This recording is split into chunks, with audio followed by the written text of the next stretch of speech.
Hello, my name's Jackie and I'm from Queensland. I'm 55 years old and in May 2010 I was diagnosed with carcinoma and a 15mm lobular cancer. The carcinoma was in ductal situ. I was ER positive and no negative.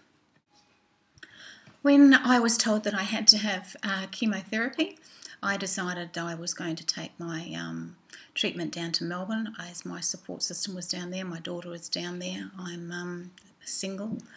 So I had the issue of having to travel for each chemotherapy, so I had to make myself as fit and as healthy as possible before I was able to leave. So I got onto a kinesiologist who to this day I don't really understand how a kinesiologist works. She works with your chakras, your meridians. She is about as much about emotional health as physical health, and I went and saw her for a couple of weeks before my first chemotherapy, and I truly believe that that's what prepared me the best for my chemotherapy, and I saw her throughout my treatment. Travel during chemotherapy was difficult. It is achievable. I found that you weren't able to book ahead because you were never allowed to travel unless your blood count was up. So I used to get a blood test on the Thursday morning and my oncologist would ring me on the Thursday night or the Friday morning and he'd say, right, ready, set, go. So you are booking, it is expensive, so you're booking flights at the last minute. Some of the tips I can give you is that if you're not feeling well is to always make sure that you book a seat close to the toilet in case you are sick. It saves embarrassment.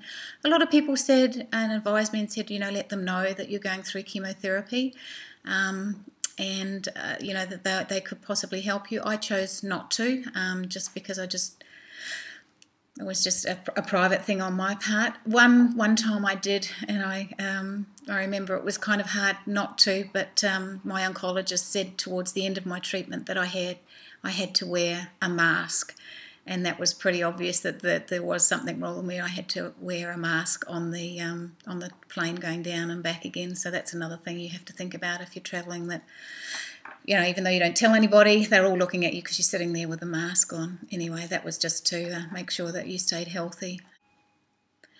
Other things that I did that I found that helped me was that I cut almost all the sugar out of my diet. I didn't drink alcohol. I went on to vegetable juices, and I also took an alkaline powder to keep my body balanced, alkaline acid. The taste in your mouth from the chemotherapy is absolutely atrocious, and I don't think there's any getting away from that, but I was very lucky in that I didn't have any ulcers or any mouth problems, but I bought a product called Biotine toothpaste, and I cleaned my teeth about 6 times a day, and I truly believe that probably helped a lot. I exercised when I could.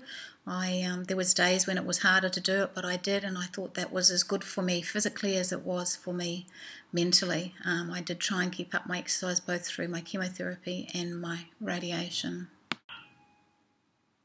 So in summary, I felt that I did breeze through chemotherapy. I don't say it wasn't tough at times, but I believe that with the kinesiology, taking the alcohol and the sugar out of my diet, making my body more alkaline. I also stayed away from processed foods. I forgot to mention that. And just staying, exercising when you can. And I wasn't that sick. I didn't give up work. I still worked. I had a couple of days off either side of the chemotherapy, one for travel. The last round, my 4th round, I only had 4 rounds of chemotherapy. It did bowl me over, but it actually bowled me over more emotionally. I found that last one really difficult. I don't know why. I just thought I wanted to leave the planet, and I told a few people that at the time, and it was really difficult. But I snapped out of it in a couple of days. So, but physically, I really did travel through it quite well. So.